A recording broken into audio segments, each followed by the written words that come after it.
tõsised olukorrad ümberringi ka ja midagi tõsised palved on ka meil. Aga mis ma nüüd olen võib-olla lugenud, on see sõna tänaseks päevaks. Vaata, kui head meelt tuleks Piiner linna. Te jõuate, et tuleb siin veel neid sõnu tänaseks päevaks. No nii, paneme kõik kokku siis juba. Need on sellised head lugemised, head lood. Ja no nagu mõni kuulab seda hommikupalvet raadiost ja neid päevasõnasid, neid on mitmeid ja no kuidas sa oma päeva sisse nagu juhatad. Aga see on üks väga hea moodus. Ja siit ma võib-olla loengi tänase päeva kohta, mis räägib. Et meil on seda teemat siin tegelikult ka puudutatud. Aeg olla ettevaatlik. Niisiis, kes enese arvab seisvat, vaadaku, et ta ei langeks. Aeg ettevaatlik olla on siis, kui oled oma eesmärgid saavutanud ja tähistad võitu. Igas võitluses on 3 pöördepunkti ja tihtipeale on lahing ise võitluse kõige kergem osa. Kõige olulisem periood on otsustamise hetk enne võitluse algust, kas jääda või põgeneda. Võitlus hirmu ja usu vahel. Ohtlik olukord on ka võitluse lõppfaas, kus kõik jõud on ära kasutatud ja tuleb end hoida liigse enesekindluse eest, tõmbistatud tunnete ja vale järelduste eest. Kas mäletad kuningas Taaveti lugu? Ja järgmisel aastal kuningate sõttamineku ajal läkitas Taavet Joabi ja koos temaga ka sulased ja kogu Iisraeli sõtta. Taavet ise aga jäi Jeruusalemma ja ühel õhtul nägi ta katuselt ühte naist ennast pesevat. Taavet läkitas naise kohta teateid pärima. Taavet otsustas sõtta minemise asemel koju jääda. Seda, miks ta seda tegi, me ei tea, kuid Taaveti suhtel olid tõsised tagajärjed. Taaveti rahu, iseloom ja perekond hävis. Ära jää mineviku võitudele puhkama. Pea meeles, et kui oled näljane, vihane, üksik või väsinud, siis oled kergesti haavatav ning peab olema eriti tähelepanelik. Mure ootab seda, kes end saavutatud unistuste maal mugavalt tunneb. Niisiis, kes enese arvab seisvat, vaadaku, et ta ei langeks. See selline suht tõsine sõnum. Ja minu meelest me oleme siit seda korraga puudutanud, seda Taaveti lugu just. Et Taavetil oli selline jõude hetk ja vaatas aknast välja. Vaatas väga pikalt. See nagu veelgi vahel. Kas jääme loorberitele puhkama või siis teine osa ka, et kas ma julgen seda võitlust alustada ka. Ja ütleks ka see, et kas teha kindlaks, kas see on nüüd Jumala või minu võitlus.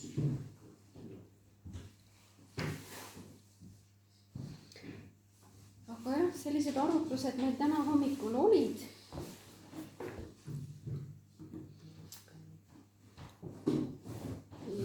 Kus te nendega jõudsite, nende arutlustega? Ma ei mäleta. Et selline, et ikka päevateemadeni välja. Ja, et meie praeguste seadusteni ka ja muidugi ka päevateemad, üldse see päästmise teema ka, et kas on niimoodi, et oled ükskord päästetud, eluaeg päästetud. Et kuidas see siis ikkagi on, et Jumala sõna ju ütleb, et mitte miski ei saa meid Jumala arust lahutada. Aga ometi sina inimesena saad öelda oma sõnaga, et sa pöördud sellest teed. Et mingi võimalus ikkagi on. Ja see, kui inimene ka nüüd otsustab käituda niimoodi, otsustab peale päästmist, püha vaimuga ristimist, otsustab käia oma teed ja jätta Jumala teed, siis iga patt, mis me teeme, tegelikult see tohutult haav on oma olemuselt nii õrn ja kui sa tunned seda valu, siis sa lõpuks, põhimõtteliselt sa oledki sunnitud loobuma püha vaimu järgi käimast, sest sa ei kannata seda valu välja. Ja tegelikkuses, mis paneb meid meelt parandama, on ju Jumala arm, Jumala heldus, kui ma tunnen ära tema armastuse. See on see. Ja mind väga-väga puudutas ükskord, kui me rääkisime siin, et see laps õpib kukkudes käima. Ja ta tõepoolest ta ju õpibki kukkudes käima. Ja me võime ju hoida oma lapsi kukkumast või ja samas tal on vaja neid oma kogemusi ka. Ja kas Jumala jaoks on nii oluline just see kukkumine või see, et sa tuled ja tõused püsti uuesti, et sa lähed edasi. Et kui laps ka, ta nutab natuke aega ja ta tõuseb ja see uudishimu ja huvi, see sunnib teda ikkagi jälle edasi minema. Ja ma leian, et Jumal on ka niimoodi selle inimese üles ehitanud. Et miks nii palju neid võrdpilte ka, perekond, kuidas ta perekonna ja Kristuse suhte nagu paralleelis seal Jumala sõna, et miks see on nii oluline. Ja meie kasvamise juures ka, jah, meile kohutavalt teeb haiget, kui teine inimene saab haiget. Meil on valus, tema valusid vaadates, süüdistame iseennast, süüdistame teda ja siis otsime Jumala sõnast ja Jumala karistuse kohta midagi. Aga tõesti, Jeesus on maksnud oma täiuslikku ohvri, täiuslikku vere. Et Jumal on kõik teinud, ta on kõik meie patud lunastanud. Ta on seda teinud. Ja põhimõtteliselt seda me kogu aeg ju püüamegi Jumala selgeks teha. Et kui see unub meil ära, et Kristus on oma verega lunastanud kõik ja tema on läinud ristile meie pärast, siis me kipume jälle jääma sellesse religiooni, hakkame ise oma jõududega, hakkame püüdma püüame olla korralikud ja ilusad ja viksid ja viisakad, püüame teha õigeid asju, aga kui meil ei ole seda püha vaimu juhatust, kui meil ei ole rahu, sest kui me oleme Jumalas ja oleme aru saanud, et Jumal on kõik maksnud, siis on meis rahu ja siis me saame teha õigeid otsuseid, siis me kuuleme Jumala. Ja see on see Jumala sõnast, seal ongi nii palju neid tahtlusid, et ma ei tea, ühe õhtuga ei saa mitte midagi ära räägitud, et Jumal on nii imeline ja et me vaatame ka seda, kuidas Jumal on meid loonud, kui keeruliselt ta on meid loonud ja millest, kõigest sellest, mis meil siin maa peal on. Millest me oleme põrm oleme. Mullast oleme tehtud. Ja Jumal on nüüd selle mulla nii imeliselt kokku pannud, et tast on saanud elav ja seda elu defineerida. Ma ei usu, et ükski teadlane on veel suutnud. Seda ma ei usu. Et sellest on iseendagi niivõrd raske aru saada, mis asi on elu. Aga need arutluse teemad, Jumal ongi, ta on nii, ta on ju kogu meie elu, kogu see maailm, ta ongi Jumal. Ja kui maailma inimesed, nad püüavad ka kuidagi Jumalat defineerida, aga nad jäävad kõik selle loodu piiridesse. Meil kristlastena, meil on ligipääs looja enda trooni ette. Ja meil on suhe looja endaga. Kui maailma inimene jääbki ainult selle loodu piiridesse, siis kristlastena on suhe loojaga. Ja samas meil on see looja vaim on ka uus meisse, oma hingus, et inimene sai elavat hingeks. no mis sa Veljo selle kohta? see oli huvitav, et Maiu luges, et ei ole teada, miks Taavet sõtta ei läinud. Elmo teadis küll, ma ei tea, kas ta luges selle piiblist välja või kuskilt mujalt, et sõjaväe ülemus ütles talle, et kuule, et aitab küll, jää sa nüüd siia, et kui me sinu ka peaksime järsku kaotama, et siis pole enam midagi. Aga eks need mängisid jah, et kuna Iisraelis olid kõik madalad majad ja majas oli tavaliselt pime, kui küünal pandakse küünla jalale, et siis sisseastujad näevad, on ju, et suurem osa elu käis ka katuse peal ja kõik asjad siis, aga Taavet oli positsioonis, ta oli nii-öelda kindluses või lossis. Ta nägi nagu riigivalitsejad, tal oli võim esiteks ja teiseks ta oli sõjaline strateeg, et kuidas oma tegu varjata. Et ta nagu oma ilmalikku tarkust kasutas ära milles asjas. Aga kas Ahti teab seda lugu Taavetist? Taaveti ja Katseeba lugu?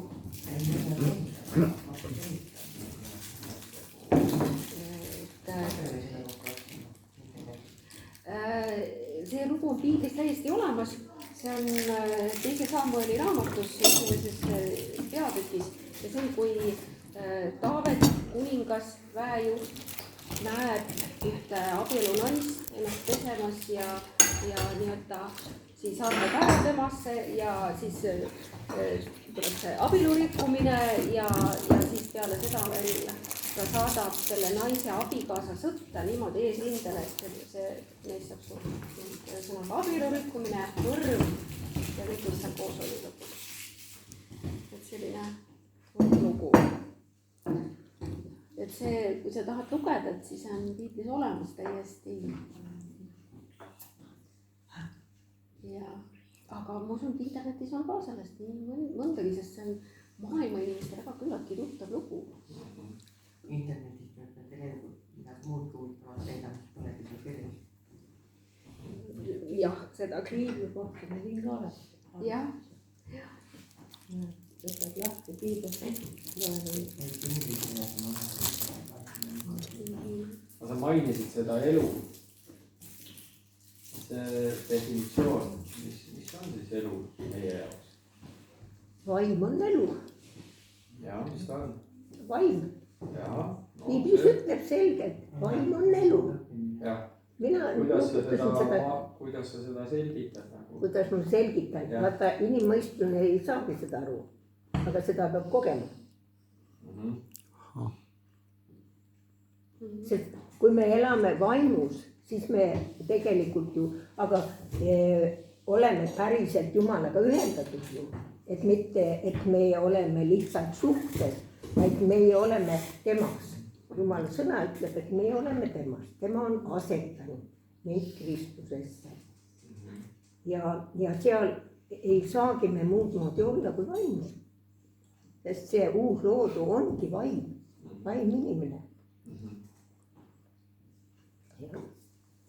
Ja ega meil ei olegi ju tegelikult, kui me oleme uus loodu ja kui meil on, kui me tõeliselt oleme selle ära tundnud, et me oleme temas, aga vaat see ongi nüüd see kasvamise ja see õppimise aeg, et mitte nagu võtta seda võitlust, et me peame nüüd võitlema kogu aeg. Meil pole võidelda midagi, Jumal on võidelnud ära, me peame lihtsalt vaatlema, küsima temas või lihtsalt rääkima seda, mis Jumal sulle räägib ju. Kui üks inimene tuleb sinu juurde ja ütleb, et kuule, minu elu on täiesti mõttetu. Mis sa talle vastaks? Ütlen, et ilma Jumalata jah. Siis ta küsib, mis ma siis tegema pean? Mis ma siis tegema pean? Ega seda mu elul on seda mõtte. Aga Jumal saab elule mõtte ainult anda ju tegelikult. Ja täna mul oligi tegelikult täna täiesti. Mul ei olnud sellist asja, et keegi oleks tulnud, et mu elu on mõttetud, aga mulle helistati ja pakuti ühte raamatut. Ja ta kohe nagu ütles, et see on tervise teemaline raamat ja ma palusin üha vaimu mõtlesin. Anna mulle kannatlikus kuuleti seda õppida. muidu tihtipeale ma ju lihtsalt lõpetan ära, sest ma neid raamatuid ei taha. aga ma sees kogesin, et jumal tahab midagi rääkida. ja ta rääkis selle pika jutu ära ja ütles ja siis seal oli nii huvitavaid väljendeid ja ma sain aru, et Jumal nagu ta tahtis, et ta nagu ütles niiviisi, et sealt selles raamatus nad rääkis just sellest psüühilisest üldse haigustest ja igast haigust ja et see, kes kirjutas, minu nime ma ei mäleta, et tema on kõik enda põhjal nagu kirjutanud, et ta on ise need läbi kogenud ja ütles, et seal on niidi otsi iga elujuhtumi jaoks ja et kõik ikkagi nagu saavad sealt abi. ja ma mõtlesin jah, aga ja kuidas oli selle lõpetanud, siis ütles, noh, mida te arvate sellest? ja ma ütlesin, et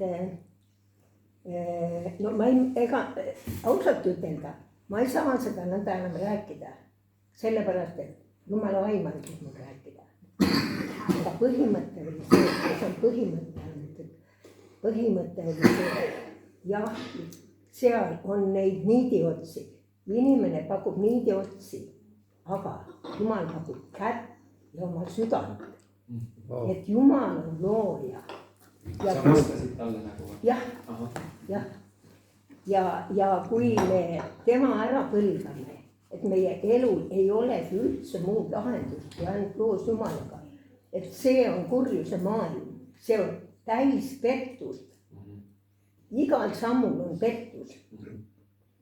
ja ta ütles, no ja mul on ka elus raskeid olukordi olnud ja aga ütles, aga noh, kui te seda arvate, see on, kuidas ta ütles, et see on teie filosoofia või midagi, ta ütles, ma ütlesin, et see ei ole filosoofia, see on elu.